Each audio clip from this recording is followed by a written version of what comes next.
of 1989, an 8-year-old girl got onto a flight with her parents and her younger brother and flew 8,000 kilometers away from everything that she was familiar with.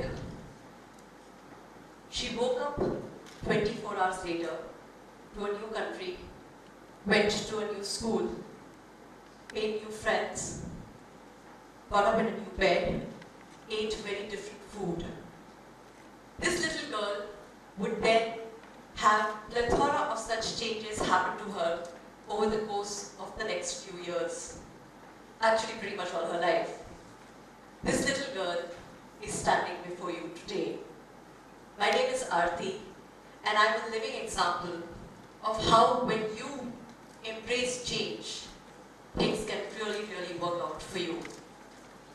But before we figure out how do we embrace change, I think it's important to look at what happens when you get change. So change is constant. Change is inevitable. Change is key to nature. Seasons change.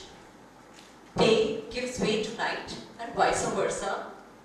You plant a sapling and it grows into a beautiful plant. Metamorphosis. Change is key to nature. And if change is key to nature, you get up in the morning, you wear the same uniform, you get onto the same bus, you go to the same class, you meet the same teachers, you talk to the same friends, and yet there are subtleties of change around you because change is key to nature. But why is change so important? And when I was researching the internet and trying to figure out what kind of examples I could give this prolific audience, I realized that I am actually the proud legacy owner of the biggest change agent in the world, Mahatma Gandhi.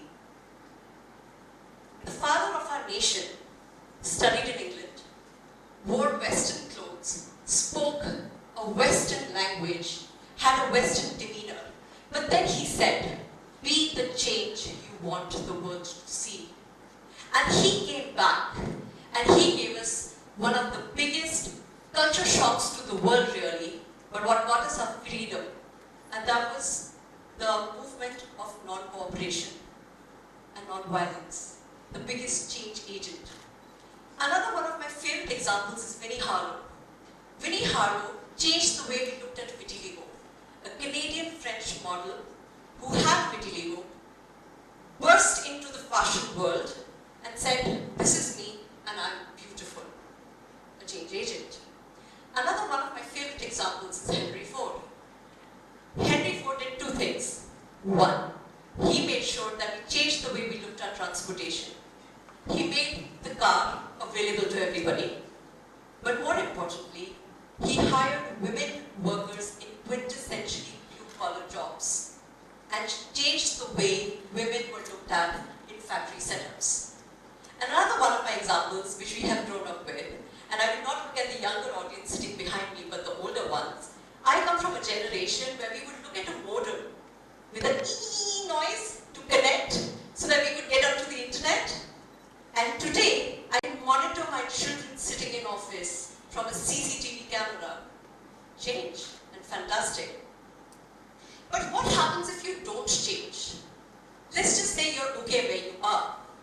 So I've taken 4 examples of the world, and one of my favorite examples is Nokia. And Nokia was synonymous to phones with their 3380s and their 1180s and 1100 made in India, as Xerox was synonymous to photocopy. And yet, because they did not change, they did not improvise, they did not go with the times, they were obsolete. Similarly, Kodak. There was something called a Kodak smile and a Kodak moment. But when digital cameras came into being, obsolete, Sony took that place. And for my younger audience, Abercrombie & Fitch was a brand that everybody wanted to be and own, but then H&M and Forever 21 came and took that space over. So what happens if you don't change? If you don't change, you become obsolete. But change is not that easy, because whenever you come out of a comfort zone, and whenever you have to do something different from what you're doing today, it is painful. And if it is so natural, then why don't people change? Again, when I looked at the kind of factors which were there, fear, not knowing how to change, being okay where you are, not feeling the pain enough, these were all factors within us that don't let us change. And there is one factor which is outside of us, which is your environment. But my journey, and I will share with you in a few minutes, says that if you change the factors which are within you, more often than not, the external environment will take care of itself. So how do you do it? How do you actually change? Right? And I wanted to simplify this process from my own journey to tell you, because, and I've come up with a 3-step process. It has worked for me, and I hope it will work for you too. But before that, I want you to have a look at the slide behind me. And just take a couple of seconds and look at the bubbles that I have filled, the boxes that I have filled. In actuality, if you look at this can be the life of several people, not simply one person. The kind of change that has happened to this one person. Now, I will tell you another story. In June of 2017, I walked into my cabin at work, and I stood in an organization that I had worked for 12 years, where I had been to different cities, and I had grown in the organization, and I was standing in that cabin and thinking to myself, do I like what I do? Am I happy when I get to work? Did I enjoy myself last week? And surprisingly, although I loved this organization, it was my first organization, I realized the answer to all the above questions was no. And I recognized that there was a need to change. And thereby started a small ripple that led to a massive wave. So I was in Vodafone for 12 years, in telecommunications, had worked across length and breadth of the country, and yet I realized that 12 years, maybe, I was done. After I quit Vodafone, and at that point of time, I had no idea. Would I take a course? Would I join a new organization? Would I quit? What then happened was that I was picked up, headhunted by a startup called Oyo. And believe you me, Oyo had such young, beautifully intelligent minds. I skewed the average age of Oyo. So here I was, a young leader in an older organization, Vodafone, and I went to Oyo, and I was the oldest leader, skewed the average age, and went from a structured organization to a startup. And I learned 2 of the biggest lessons of change. Number 1, no matter how good you are where you are currently, change will make you humble. Change will make you agile. Change will make you question status quo.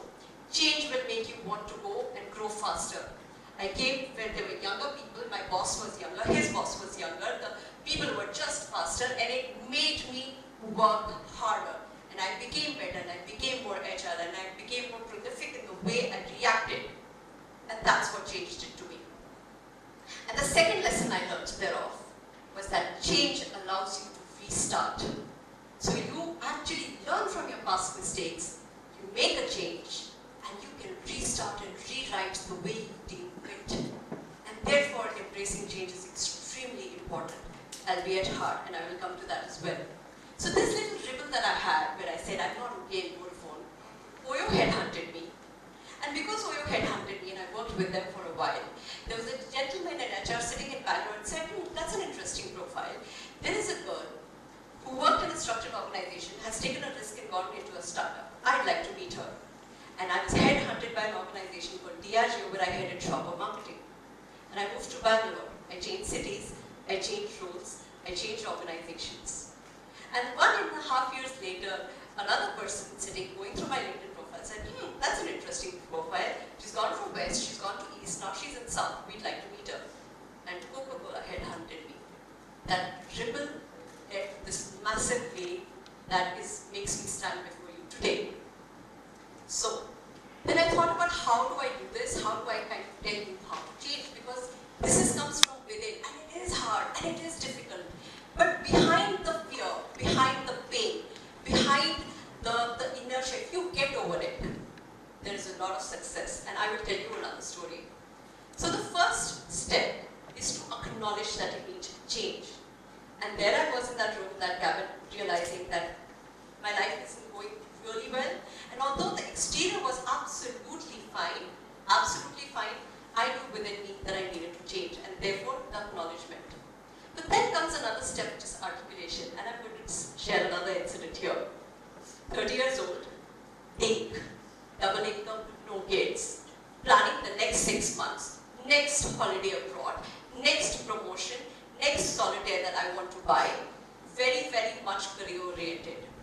On 18th of October in 2011 at 4:30 a.m., I watched with horror as a double income, no kid person while my husband waited outside the bathroom door.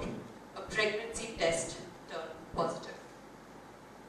Now I had planned for a lot of things. I had not planned for a baby. And I did what all 30-year-old women do when they learn that they're expecting with their husband standing outside. I called my mom and I said, Mom, I'm expecting. And now my mom, who's been part of my journey, who is aware how career-oriented I was, took 2 seconds to tell me, Aarti, this is the best thing that's going to happen to you. I was surprised by her reaction.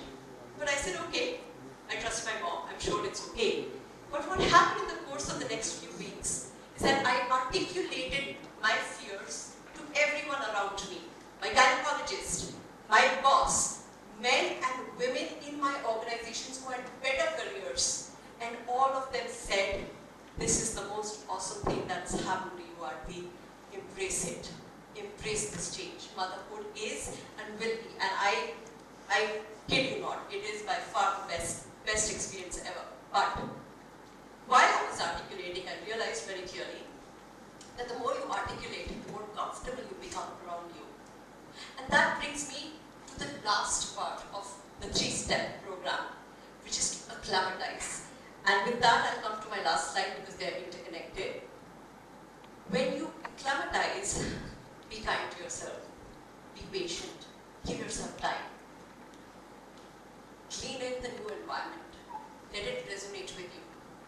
Allow yourself to process the change, because change is hard, but it is important. When you go beyond the fear, when you accept, when you articulate, when your ecosystem comes together, change becomes easier. And believe me, the young, wonderful minds here, with every change you become better equipped to handle change. And with every change you grow. So be kind, be patient, take your ecosystem along with you. My name is Aarti Sharma. I'm a mother, a daughter, a wife, a sister, a friend, a colleague. Very mediocre poet, a very average dancer, but I'm a proud change agent. And I'm so thankful